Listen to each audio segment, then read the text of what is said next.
Okay. You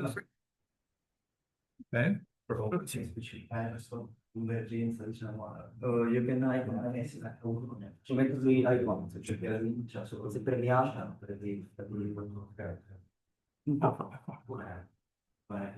ok, mi occupo io di gestire i persone la produzione. Okay, everybody. So welcome to this edition of the AJS. Today's speaker is Giacomo Landi from TU Munich. And he will talk to us about connecting the geometries of two kinetic PDEs. Giacomo, please. Thanks, Marco. Thanks for the invitation. And yeah, today I would like to talk to you about connecting the geometry for two PDEs. And the subtitles to this presentation is oh, this is not working. Fantastic. I'll do by hand. It's not working either. How really not good start. What a second. I have the screen completely frozen, Marco. No. Can you help me? Before it was doing the... Now it's working, so wait a second, ricondivido. Come si fa a schiacciare? Qua. Modalità di lettura, magari. Aspetta. Okay, now. So okay. The subtitles was a clickbait title. I hope that's now it works. Yes, it works. And because I've not said anything in this title, and it was just to catch the attention, because PDEs and geometry are interesting in general. And so somehow the main motivation for this talk is the empirical motivation is that mathematicians are interested in finding mathematical models and techniques capable of studying interacting particles. And since I'm working mainly with interacting particles, then this will lead to somehow these kinetic PDEs. And in particular, I'm interested in interacting particles that of systems that exhibit spontaneous synchronizations between the particles. And examples are these are, of course, social interaction between humans. Then I couldn't help but even putting fireflies, that they are well known by biologists that they synchronize their blinking without a centralized system, and in order to reproduce and some kind of mechanism that leads them to this synchronization.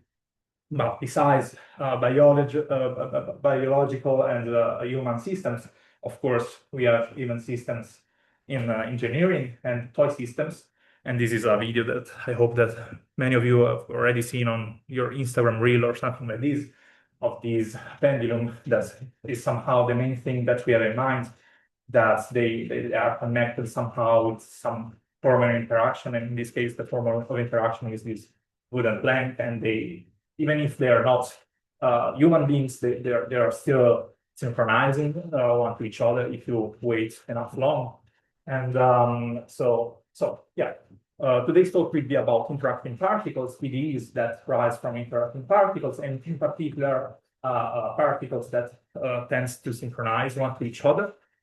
And but this was just a toy model that sometimes is not so representative and satisfactory.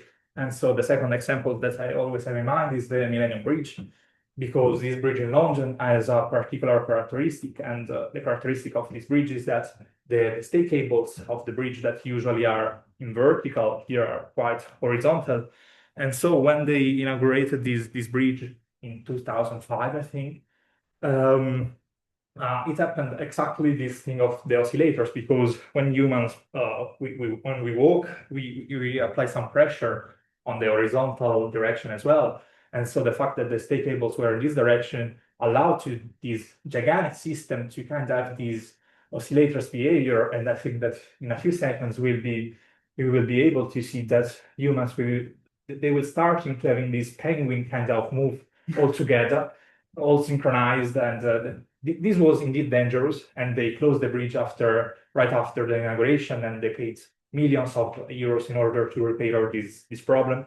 And this here is really visible, kind of that they are oscillating all together. And yeah, this was mainly because they were not mathematicians, they were engineers, and so they didn't know about this, they didn't think. And okay, but this was somehow the empirical part. And let's talk about maybe the mathematical description of this particular system. And in particular, during this talk, we will have in mind this kind of OD, Pellicanda general, and where, of course, these are the trajectories of our particles that are C0 if this is enough regular, of course. Phi is the one that we will call the interaction function between the particles. And of course, this is the set that denotes the labels of all the interacting particles, kind of giving them an identity. Here, we are considering somehow a restriction already in this model because we are considering identical particles because every particle is subjected to the same law. And another restriction in this case is that the interaction function that we are considering is only taking in account a pairwise interaction between the particles. This function has only two inputs variables. There are models that takes in account more variables, but yeah, this is already a quite descriptive system that's yeah. Of course, relevant examples are oscillating particles. So in particular, one thinks about the Kuramoto model. So something of this form, kind of, with a sign and this omega I, where the theta i's are the phases of a single oscillator. Then the omega i's represent the natural frequencies of the oscillators. And k is the coupling strength between the different oscillators. And in particular, this Kuramoto model that I've written here, this before it was for identical particles. Here we are already considering a system of non-exchangeable or non-identical particles, and this is somehow encoded in the natural frequency here. That makes each interaction and each law slightly different. But if these interactions were zero, if these frequencies were zero, then it would have been an identical particle system as well. Yeah, that's exactly what I said. And okay, so now in the first somehow part of this talk, we will talk about PDEs finally. Because the problem with the system that I've just presented you is that as soon as n becomes really large, those ODEs are too difficult to solve analytically and numerically, so it's not something that's really doable. And so natural question is there any way to approximate such system when we have a lot of particles? And yeah, that's the reason I'm here today. And yes, and actually there are two main ways of doing this. And the first one that I will present is the mean-field limit. And these are classical tools that I need to present to you in order to have probably an understanding of what will come next. So what I intend with mean-field limit is that when the number of particles goes to infinity, one can show that the discrete system that we just shown is well approximated by somehow a measure. And this measure satisfies this PDE, that it is called the mean-field limit PDE, and is somehow close to a transport equation.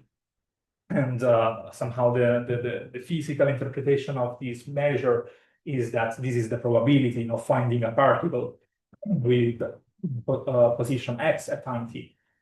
And okay, and it can be shown that indeed this PD approximates the discrete system that we've just presented. And maybe, yeah, since we are mathematicians, let's try to do things properly. And so the classical technicism that one considers is that one takes a Polish space X with a certain distance d, and one considers this space of probability measures, so with the property that this integral is finite. And on this space, one puts the Pflasterstein distance that is defined as the infimum or over all the measures that f as marginals mu and nu. And one can show, of course, and likely that the Pflasterstein distance is indeed a metric on this space. And moreover, if X is compact, then this Pflasterstein distance indeed metrifies the width convergence of the space. And that's a nice property. And so this will be an essential tool for our somehow sense of convergence for the mean-field limit. And yeah, in the following, we will assume X to be RD just for simplicity, but everything can be carried just to a Polish space.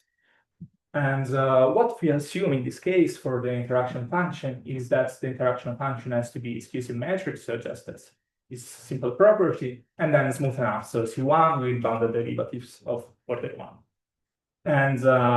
And so by assuming this, one has this somehow really important result regarding the mean limit called the Brushin estimate that says that if we take such interaction function and we consider two initial measures in the probability space that we have defined before, and one consider the push forward of these initial measures via the mean field characteristic flow of the mean field limit. So this is just you do the characteristic flow of that PDE and you obtain these functions somehow. So one can consider that considering the push forward of these two measures, then one has to has this bound with one Wasserstein distance. And this bound is already really important because one can immediately tell that this is somehow a continuity with respect to the initial condition, because if the two initial measures are close enough, then this will be close enough for every fixed time. And this is an essential tool in order to show what is the mean field limit theorem. And so we assume phi, the interaction function with the same properties. Then this is just an existence result for the PD. So taking a probability density on RD such that its associated measure is in this class of probability measures, then the mean field limit PD with this initial datum as a unique solution in C0 that's mapped into L1. And but now we want finally to somehow talk about the discrete system and how we lift the discrete system to this infinite dimensional system made out of probability measures. And what we do is that if we consider an initial datum in RD, D is the dimension of the single particle, and then we have n particles.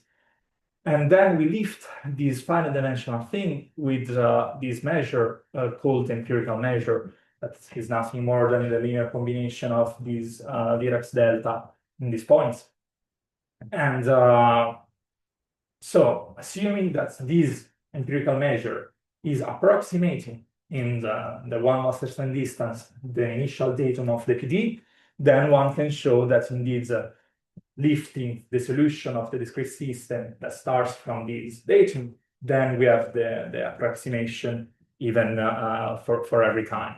And so this is somehow how we are approximating such discrete system with a PD. And somehow this kind of lift is really particular because we are just considering a statistical approach to this particle, and we are really losing somehow the identity of each particle. But luckily we have another way of doing, and that's the second PDE that I will talk about today. And this is the continuum limit. And we've just proven that the statistical approximation of the microscopic dynamic, but via a weak convergence of measures. But an alternative way of doing this is known as the continuum limit. And in this case, we will be able to show the pointwise convergence of solutions of this discrete system to another PD, to the solution of another PDE, that is this one, is quite easier, probably.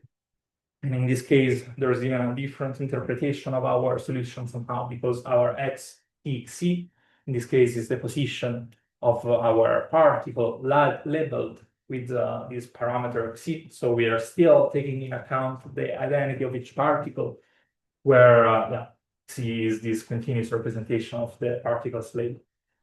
And these limits somehow came out for network dynamic things and graph limit things. So it was useful for that somehow. And as before, let's just have a quick look to the proof in order to understand how we are really approximating this system.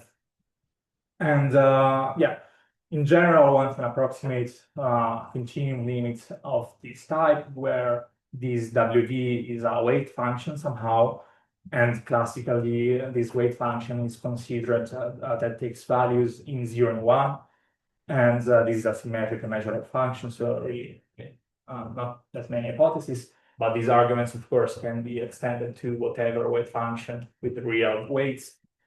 And of course, there's a result of existence and uniqueness, given just that the interaction function is Lipschitz. But then we want to approximate a dynamical system, a finite dimensional dynamical system. And in this case, this is somehow the same ODE that I've written in the first slide. But here we even have these weights A, E, J, where these are symmetric, and these weights are 1 if the two particles are interacting and 0 otherwise. This is the somehow so-called adjacency matrix of the system that really encodes somehow even these interactions between particles. And so this time, previously, we have used the empirical measure in order to lift the finite dimensional system to the infinite dimensional one. And this time, indeed, we consider a step function. So we define this function on the left as the single trajectory of the particle I if the continuous label stays in this rectangle, not rectangle, this interval. And this step function satisfies this PDE somehow, where here this weight function WVN is exactly our weight if this couple of variable lies in this rectangle. And given this, that this is something really similar to the system that we want to approximate, one can really show via just classical arguments of somehow fixed points that there is this system. So if this function WVN is approximating our limit function in L2, and we define this really highly constant, where this is the upper counting box measure of the border of the support of this limit object. So it depends on the regularity of the border of this. We have that indeed the finite dimensional system approximate the solution of the limit PD in L2 in a continuous way, and it just depends on the approximation of the initial datum and even on the border, or on the regularity of the border of this support. And so here we have another type of approximation that is somehow way stronger. And and another question that arises from this is that, okay, we have approximated the same finite dimensional system with two PDEs. Is there any way to connect these two PDEs? We will see it later, because now let's talk about invariant manifolds for a moment, because in the title there was even geometries. So we have to talk about invariant manifolds and something about geometry. And in particular, we will talk about the Ott-Antonsen manifolds, and I will explain you in a bit what this is. So I think that every one of you knows what a manifold is, but maybe you don't know what an invariant manifold is. So let's go slowly. Just let's consider whatever ODE. And we say that U star is a fixed point of this ODE if the vector field computed in this point is 0. And classifying these points is an important task in dynamical systems, because somehow allows us to tell the qualitative behavior of solutions close to these fixed points. And the really toy example for introducing invariant manifolds is this one, just stupid linear example. And of course, the solution to this ODE is these two exponentials. And the fixed point is the origin. And we can already see from these two explicit solutions that here we are going to contract towards in time towards the origin, and here we are going to be repelled away from the origin. And indeed, the eigenspaces of this matrix, so the y-axis and the x-axis can be shown that are invariant under the flow, so the trajectories cannot leave or enter these sets. And furthermore, we have this property of contraction of or repelling.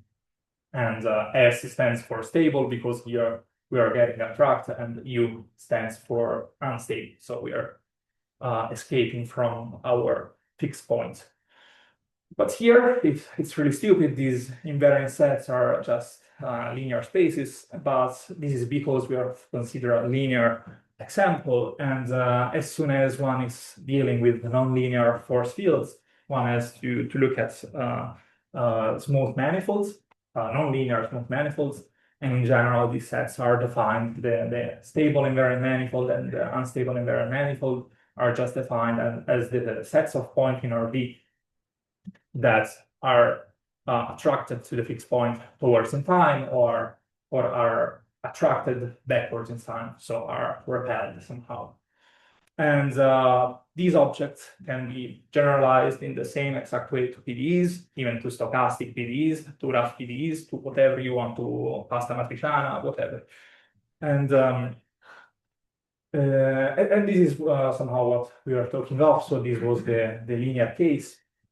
And here we had the stable eigenspace and then stable eigenspace, and one can somehow conjecture the trajectory of the other solutions around. And here is when we add a nonlinearity, so these eigenspaces somehow become bendy and with the same properties, and somehow one keeps memory of these eigenspaces because the invariant manifolds will be always tangent to these eigenspaces, and these holds even for PDEs and so on. So let's talk about the Ott-Antonsen manifold, because it's the object that we want somehow to talk about today. And the Ott-Antonsen manifold comes out when we are talking about oscillators and the mean field limits of oscillators. And in particular, so the mean protagonists are a mean field limit density, where here we have the variable theta that is the phase of the oscillator, omega that it is again the frequency, and t the time, of course. And this we want to determine this density. Then we have its marginal frequency distribution that is of course defined as the integral on the phase space and is assumed to be independent of time. And then the order parameter. The order parameter is a variable kind of important when one studies the synchronization of system. So first of all, this is a complex function. And one can see that if our density is kind of equally spread on the circle, so something like 1 over 2 pi, then this integral kind of tends to 0, actually is 0. And when this f is really concentrated to a kind of delta of Dirac on the circle, then this function in modulus tends to 1. And a way of visualizing the order parameter is this small animation. And yeah, the yellow dot is exactly the order parameter. And here you can see that when the particles are spread around the circle quite evenly, the order parameter is close to 0. Here we have and this is when the coupling strength is quite low. As soon as the coupling strength becomes stronger, we have this partial synchronization state or a full synchronization state, so that we can see that the order parameter is really close to 1, even if it's rotating. Of course, it's rotating. And yeah, that's the meaning of the order parameter and why it comes in play in these kind of things. And so the Ott-Antonsen manifold, as already told, comes out for these kind of mean field limit equations. And in particular for these kind of equation that can be written as a transport equation in the end, with this vector kind of thing filled with this really ugly object, a complex object. And where the function h of t can be chosen differently, and different choices of h leads to different relevant models. But here we are just interested in the classical Kuramoto problem. So our choice of h is k times, where k is the coupling strength, times the order parameter. And in this case, we obtain really the mean field limit object that we want to study. So this is nothing more than the mean field limit that we did before, plus the right type of interaction. Sorry, Giacomo. H star is the complex conjugation. Yeah. Thanks. And Okay, so again, what is still we have not answered what is the Ott-Antonsen manifold. So one consider our density function, one does the Fourier series of this function in theta and obtains, of course, this. And the Ott-Antonsen ansatz consists of considering that each coefficient f of n is not kind of free, but is just a power of a fixed function to the n. And this is quite restrictive, but we will see that indeed it's not so restrictive. And so considering these ansatz, one can show that indeed this function alpha of omega t satisfies this kind of Riccati equation. And since it satisfies this Riccati equation, it can be even shown that this function stays inside the unit circle. And since it stays inside the unit circle, one can do this summation. And doing explicitly this summation, one obtains that in general, for these kind of ansatz, one obtains that this f is written in this way, where rho and c are nothing else than the complex representation of alpha. So rho is its modulus and c its angle. And Ott-Antonsen manifold is exactly composed by these functions with parameters rho and c. And okay, but this is a really strong ansatz. We are just considering powers. And moreover, like this Ott-Antonsen manifold is really important because one can show that now we are talking about a PDE, an infinite dimensional system, but with this kind of ansatz on these kind of manifolds, so with function done in this way, one can show that from a infinite dimensional PDE, one can reduce the system to a finite dimensional ODE, indeed a one-dimensional ODE. And and this is a particular form if one chooses the distribution of functions to be a Lorentzian distribution, and similar things can be done with other distributions. And so this is really remarkable because we have just reduced our system to a one-dimensional system, and so this looks really magic. And one natural question is again: is this ansatz realistic? Somehow, does it describe the long-term behavior of the solutions? And and unless is if this function, this distribution function is a direct delta. But in all the other cases, yes, because this manifold can be shown that is attracting. So somehow is attracting all the orbits of all the solutions of that PDE.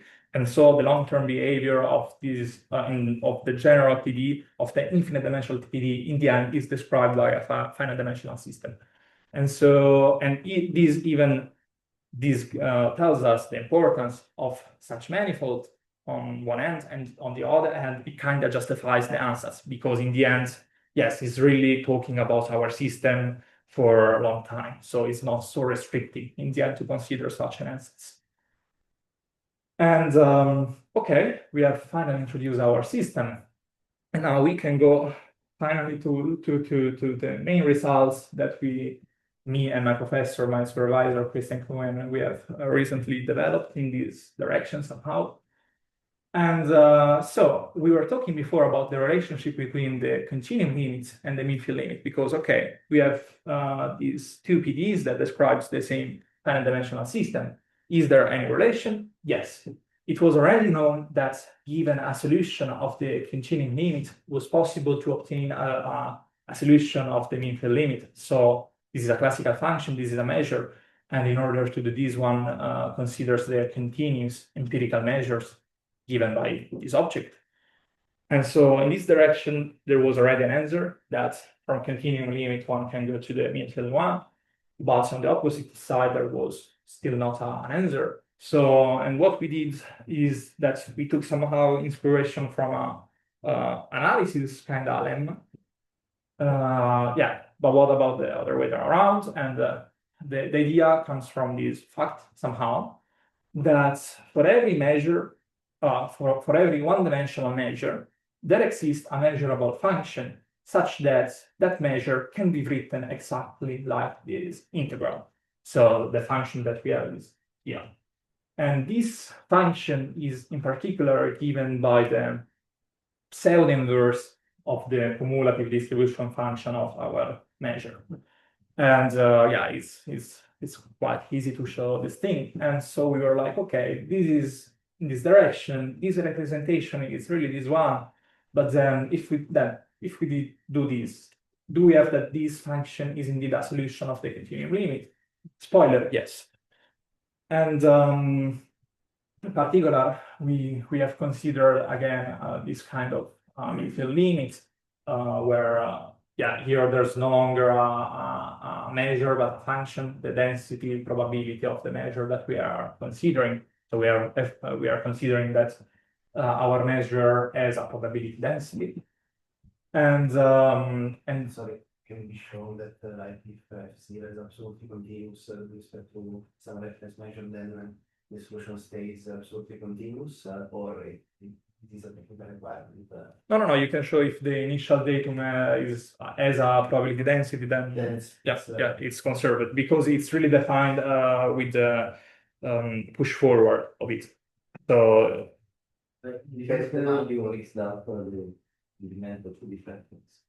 I think Alec was meaning if if the solution stays absolutely continuous with respect to the value instead of quantizing it. If the initial datum is like this, then it stays in this way, like because it's defined via the push forward somehow. So the flow is not. No. There are no singularities. In the case that we are considering, so with this interaction function good enough, and now I will show you what good enough means for us, because we have weakened the hypothesis that we were using before for the midfield limit. Okay. But for our choice, there's no singular thing. With more singular choices of phi, there are these singularity things, but for us now. Okay, thank you. And so we are somehow considering more general assumptions on the initial datum. Before it was just a function in L1. Here we are considering, of course, almost everywhere positive. Then in this Sobolev space and with norm 1, so it's indeed a probability density. And here we are really changing the hypothesis on the interaction function. Before it was C1 good enough. Here we are considering somehow really different things. We are considering that it's a gradient and it's not so restrictive in one dimension. Can even be done without a gradient, but with a gradient was better. So our interaction function is a gradient, and moreover, this gradient lies in L2 intersection with L infinity. And we even need an hypothesis on the second derivative. Here there's a typo. This is the second derivative of the small phi, not the capital phi. And so that there exists a function in LP for some p between 1 and 2, and a constant in the real functions, in the real numbers, such that the second derivative is expressed by this function plus a Dirac delta. So this is really general, but if you consider even more singular objects, then you have these kind of things. But the sign of B doesn't play any role. Sign of B. I mean, B can be either positive or negative, no problem. Yeah, the sign doesn't need that. And so, and under this assumption, we have exactly what we want. What we obtain is that indeed the solution of our system is still in these Sobolev spaces. Even the first derivative with respect to time is in these spaces. Then, of course, it remains positive, and we even have the conservation of the norm. And by this, we have, of course, that the function is indeed in C0, and this somehow allows us to consider the time evaluation of the function, so it makes sense. And moreover, by classical Sobolev embeddings, one obtains this further regularity, and this it helps us because it allows us to do the special evaluation of the function whenever it will be needed in our proofs. And the same, of course, works with the torus instead of the real line. We are somehow interested more in the torus because, again, we have in mind oscillators, and oscillators live on a circle, but is exactly the same. And yeah, as I already said, in a one-dimensional setting, it's not restrictive to suppose that phi is a gradient. Almost everything is a gradient in one dimension because of the fundamental theorem of calculus. And moreover, this is a restrictive thing. If one assumes that if the solution is strictly positive almost everywhere, then the pseudo inverse, of course, coincides with the real inverse of the function. And again, this can be propagated by the same hypothesis. If we would have considered the initial datum to be strictly positive almost everywhere, here we would have obtained strictly positive even towards in time.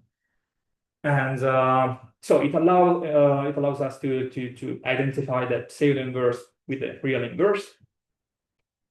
And so our first presupposition, that was what I was telling before, that if we consider such a function, the one that was coming from that technical lemma that was telling us nothing about the dynamic of the system, we indeed have that given a solution f of t of the mean field limit, and transforming this f of t via this pseudo inverse, one obtains a solution of the continuum limit.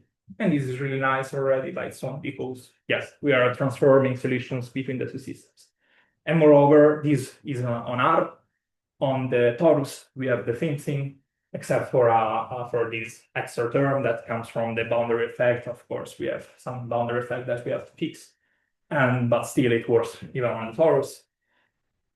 And okay, this is a quite crucial point.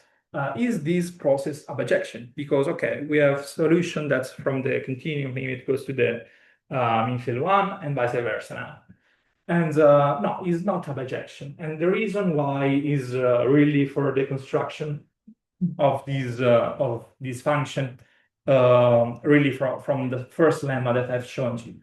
So the example for me is that if we consider whatever measure of this form, the really simplest one that we can consider somehow, then our standard choice of this function, so the classical pseudo inverse, would have given this step function, but and another suitable choice of this function could have been the same function but with intervals slightly changed. And this is because when we do this procedure of integrating the delta of Dirac of this function, we don't really care about where this mass is concentrated. We just care about, indeed, of the mass. And again, another choice could have been whatever translation of this function, of this initial function. So we have way more solutions somehow in the continuum limit. And this is even somehow connected to the interpretation that I was telling you before, because in the mean field limit, we are just talking about a statistical approximation of particles. And in the continuum limit, we add that additional variable c that was labeling the identity of the single particle. So in the continuum limit, we still have this extra information about the identity of each particle. And in the mean field limit, all these informations collapse due to the structure of the mean field limit. So considering the empirical measure that completely loses track of this identity. And this is because so this leads to the loss of information, and one says that somehow the mean field limit is subordinated to the continuum limit. So the continuum limit has more informations. And okay, and now finally, let's go to the invariant manifolds. So we have this kind of really nice, simple result about the translating solutions from one PDE to the other. And so, but I'm not strictly an analyst. I'm not strictly interested in these regularity things, and I'm more interested in invariant manifolds. So we were like, okay, can we then use this transformation in order to transform invariant manifolds, and in particular the Ott-Antonsen manifold, because we have shown that it's important. And indeed, we can kind of do this. So now, again, the same Kuramoto mean field limits. Your case is 1, but would have worked with whatever thing.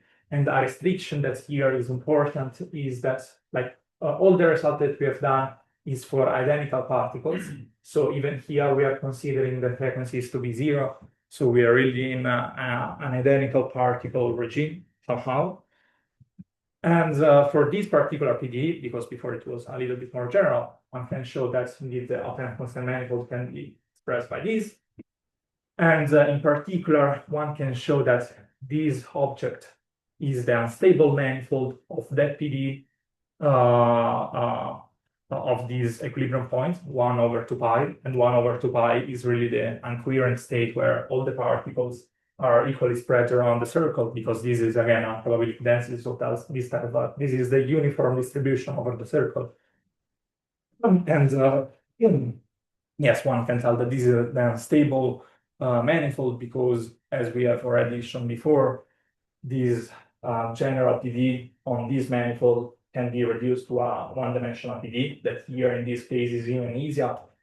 And yeah, the behavior of solutions are controlled by the coefficient in front of the linear term. Here the coefficient is positive, so the solution that corresponds to beta equals 0 is unstable. And you can see immediately that beta equals 0 here implies 1 over 2 pi.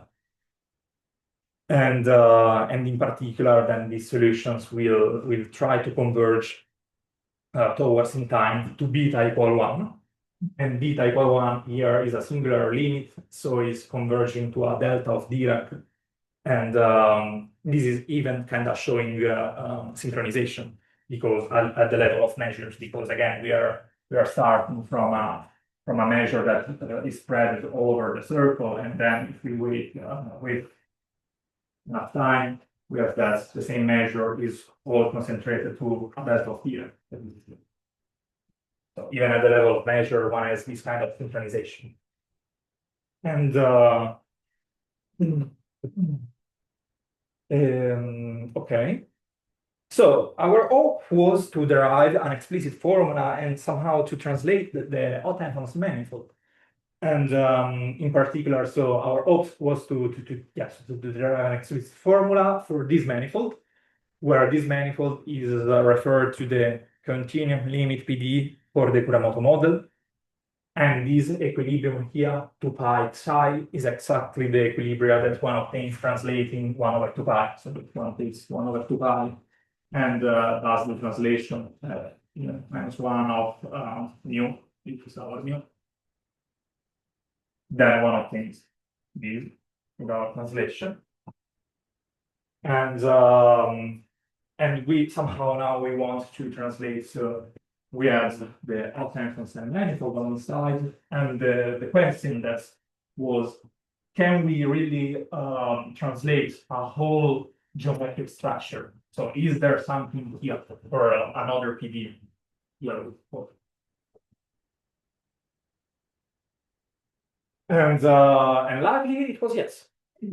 Even here the answer was yes. And we were able to derive an explicit formula because luckily somehow the computations were doable. So considering this element of the Ott-Antonsen, the integral was doable. Then it was even invertible with this really ugly function. Just technical details that we are not interested in. So yes, we were able to do by transforming the incoherent state of the midfield limit PDE, we were obtaining a whole family of solutions, because again there are more information in the continuum limit, and in this case we are considering translation of this equilibrium. And this family of incoherent equilibria can be shown as indeed as this unstable manifold with this formula that we have derived before. And moreover, there's the same dynamic. And somehow this result for us is important and nice, because this has been the first example in the literature where someone has translated an invariant manifold to one PDE to another by using this a formula just for the single trajectory of solutions. And moreover, we are really even maintaining the same kind of qualitative behavior. So either here we have an unstable manifold, and moreover, there's really the same dynamic. And this is really something strong and magical to us. And this is somehow the thing that is happening. here on this line, we have all the kind of solutions, all the family of solutions that we can obtain by our transformation. And then we have this kind of foliation of the space with all these unstable manifolds and all these unstable manifolds, so they escape from the equilibrium.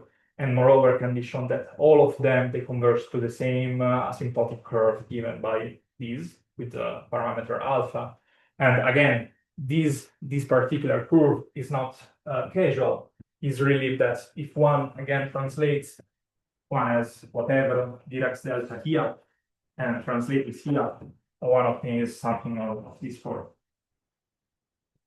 So, and this was the asymptotic behavior of the mean field beads. And so this is really keeping all the information. This is really vocabulary for this kind of PDEs, and that's quite cool for us.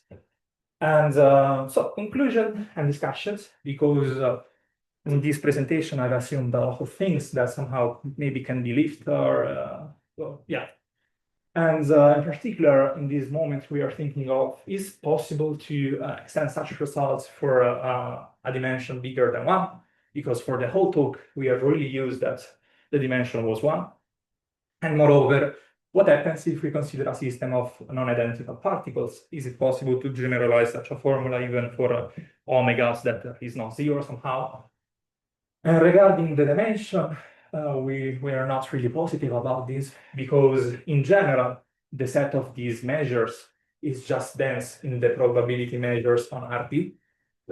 And for D equals 1, we were able to say that that was the pseudo inverse of the cumulative function, but in general, they're just dense, so there's not this identification with a single function.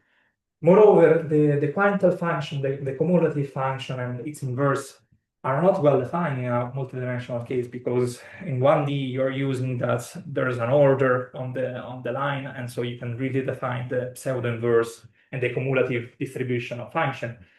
And moreover, even if we were able to do such a thing, the probability density that we want to consider this family should be not smooth, because before, if f was strictly positive, we had that the pseudo-inverse was a proper pseudo-inverse, and so there was kind of ejection between the two spaces.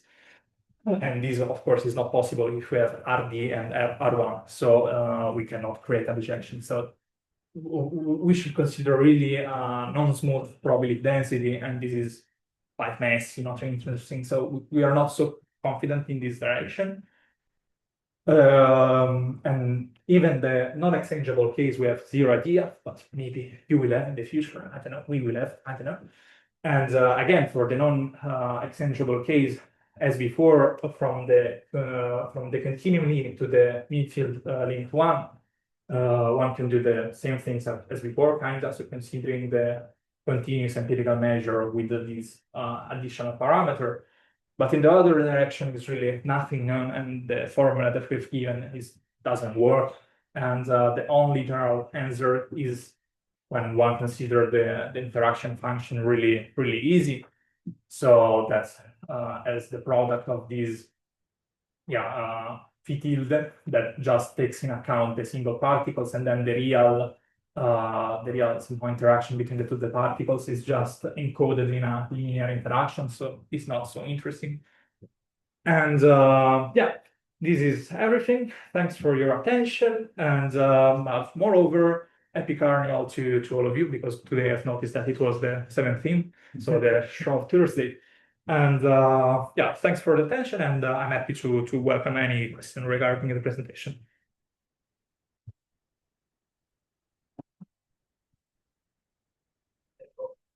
Any questions? I have one question. Is you spoke about these manifolds of stable and unstable points, but are these really manifolds in the sense that we can prove that they are at least inversed, or we call them manifolds, but the regularity is not known? So, okay, because we are not talking of a finite dimensional system, we are talking of PDEs, of course. And no, when we talk about invariant manifolds for PDEs, you don't show that they are immersed, because in general they are infinite dimensional systems and infinite dimensional objects. one defines those objects as manifolds if they are the graph of a certain function. That's it. That's way easier. Okay, by inverse function still in infinite dimension we can use Hmm? in infinite dimension we can still use I don't know inverse function theorem or Yeah. so okay I see they are locally immersed but In a graph, yeah. I see. Thank you. Any other questions? I have curiosity. If you can go back, at some point you made an assumption on the second derivative of Yeah. phi, and I didn't catch it if it is I don't know, technical assumption or it is really meaningful. What was it? When you say big phi and so forth. It was before. No. Later. Yeah. Okay. Yes, it's just a technical assumption in order to do all the analysis tricks of the case. So you want a function that is good enough and you can control the norm and of course this identity has to be intended in a distributional sense, and still you can do tricks with this. Like it's just a technical thing. Okay. I don't know if you have something else in mind, but yes, this is the weakest kind of result that we could have found, and it's quite strange and technical indeed. But Yeah, that was my question. I mean, if it is like common to make this kind of assumption, or if it has some particular meaning, or just no, this has the choice is just because computational work.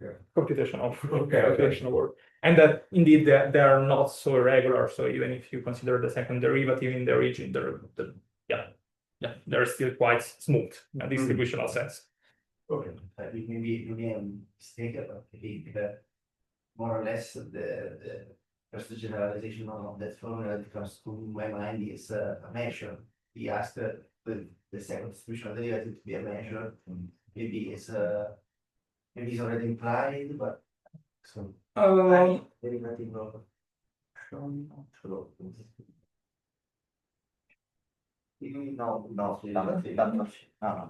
No. Maybe it can be done even with measures, but the paper that we have referred to for this result was not considering measures, so yeah, was just considering probability densities, and maybe it can be done even with measures. or BV, let's say. Yeah, maybe a good starting point would be to add a counterpart and see maybe if you get a counter method. Right? Instead of that, you will see what happens. So SVP is doable. So with the charm set that is so a countable number of deltas. And the density should be doable. The counterpart of the lower. Maybe it would be done. Would be interesting. I mean, is there some restriction to multiple levels? No, I don't think so. Okay. The proof was not so important how many deltas you. Okay. I see. I also have a question. Regarding the higher dimensional setting. What if you try to attack it with the theory of gradient flows? With what? With the theory of gradient flows, because you said that there is, you use the assumption of having a gradient, which in higher dimension becomes kind of natural. I mean, that's really something that we are thinking of now, but there are technicalities that we cannot get around. But yes, this is the natural idea, and it's really nice that you immediately got it. And but yes, there are a few things that are not working. Okay. And but yeah, if there's a way, is this. Okay, I see. Thank you. Any questions from home, maybe, or otherwise, I think we can close the meeting. I don't see any. There. Oh, thank you. Thanks. Okay, so thanks. Thank you, everybody, and say we can go to lunch. Yeah, we can go to lunch. Deserved lunch.